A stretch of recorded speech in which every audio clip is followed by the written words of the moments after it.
Girl, how you doing? Okay, I'm hungover too. So I changed back into my, hi, look who's on time today. Welcome.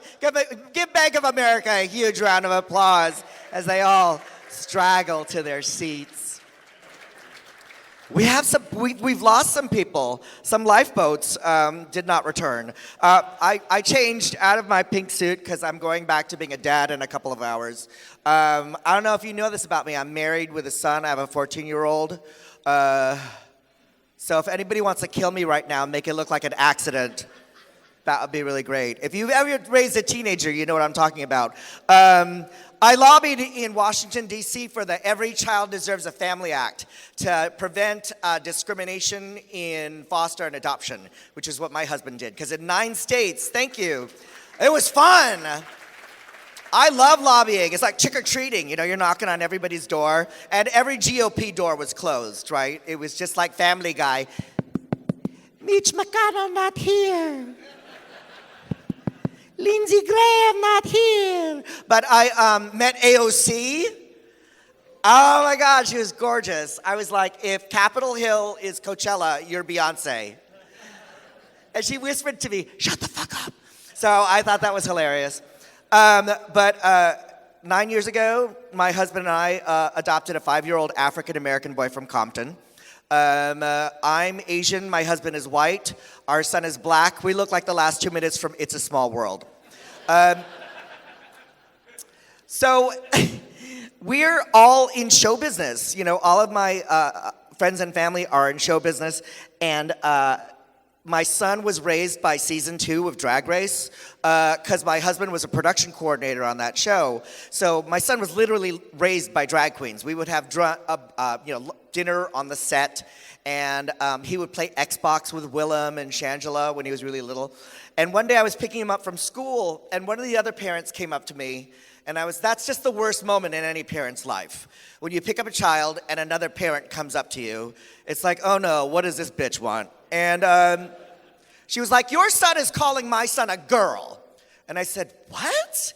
And he goes, yes, every morning your son is calling my son. I said, okay, wait, is he bullying him? Because I will shut that down right now. And I said, is he making fun of him? Is he mocking him? He goes, no, but every time he sees my son in the morning, he says, hey girl.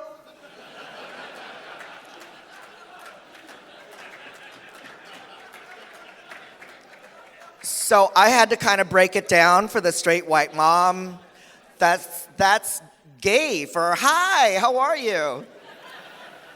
By the end of the 1st grade, all of the boys were doing it in the schoolyard. Hey girl, watch out girl. Field trip today, girl. Ooh. Is that a new Rubik's Cube, girl? Also, all our friends are Jewish, so we have a big Hanukkah party every year because all of our friends are in show business. And my husband's best friend was raised conservative Jewish, and so at every Hanukkah party, he gets up to tell the story of Hanukkah. And he goes, who knows the story of Hanukkah? And all the children of Jewish parents are like, I got nothing. What, is that an app? And my son raises his hand and he goes, it's when the Jews beat the Maccabees for control of the temple. And there was only supposed to be light enough for one night and it lasted a whole week and more. And everybody's looking at him like, what? What's this? And he's like, my dads are gay. I've watched Yentl like 10 times. We do this every year. So we're picking him up from school at Christmas time when he was really little, and the teacher's walking him back. And I'm like, oh no, that's even worse when the teacher is walking your son back to the car. And she walks back, and I roll down the window. I'm like, what? And he goes, I have to apologize. I didn't know you were Jewish.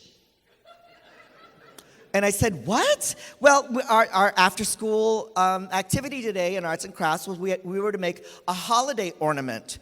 And your son, who was 6 years old at the time, stood up and said, I am offended that I am being made to participate in this activity because I am a Jew. And I was like, all right, Sammy Davis Jr., get in the car.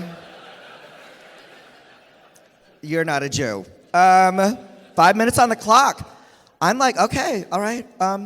My son's a jock. He's a total jock. We had a father-son baseball game, horrible, where he yelled at me things like, "Don't be afraid of the ball, Alec!" So he's been playing since the kindergarten. I signed him up for t-ball because it's what he wanted to do. And I showed up, and all the kids were in baseball drag already, right? They had a helmet, they had shin guards, they had catcher's mitts. And my son's like in a tank top, shorts, and a Hello Kitty t-shirt, you know? And I'm like, oh, I'm the worst dad ever. And then, and so he has to be there for tryouts. Oh, I've learned so much. It's not auditions, they're not costumes, and it's not rehearsal, it's whatever. So, and all the other dads are total douchebags, right? They're yelling at their kids, "Focus! Eyes on the ball! What are you thinking?" And now, I could understand if this were a ballet class. It's baseball. So for the baseball tryout, what he had to do was he had to catch a grounder. He had to hit the T-ball out and try to run to as many bases as he could, right? So the other dads are looking at me with my Gucci purse, you know, and they're not expecting much. So I go over to my son. I said, "Listen, Papa and Daddy don't care if you hit the ball. Papa and Daddy don't care if you throw the ball. All that matters to Papa and Daddy is that you have as much fun as humanly possible. We will love you no matter what, okay? Now go." So my son catches the grounder immediately. He hits the ball so hard that nobody can catch it, and he runs all of the bases. Thank you. And this is the best part. All the other dads are looking at me like, what? And I'm like, I don't know. I'm just a gay dad. I'm a Jewish son. Did everybody have a good sleep? Yeah. I was really well behaved. There have been other NAGLREPs where I haven't been so well behaved. I had one NAGLREP where I was like, I woke up and I was like, that's not my luggage. That's not my, I'm not that tall. I don't wear a size 15 shoe. Who's in my bathroom? I had passed out in somebody else's room, is the punchline. That didn't happen to me. That was when I was taking Ambien. I would just fall asleep in weird places. One time on Ambien, I fell asleep. I woke up next to a basket of half-eaten fruit. And I was literally like, who put a basket of half-eaten fruit in my bed? I'm calling the front desk. This is disgusting. And all of a sudden I look down and I could see all my bite marks in every single piece of fruit and a trail of chocolate bar wrappers. I had gotten up in the middle of the night and carried it like Judy Garland style and ate the whole thing in my sleep. So kids, stay away from drugs, is the message here. I'm about to bring to the stage, are you ready for a great day? We're gonna listen. I can feel the energy in the room. I drank like a fish last night, but a very well-behaved fish, because I was in bed at a reasonable hour.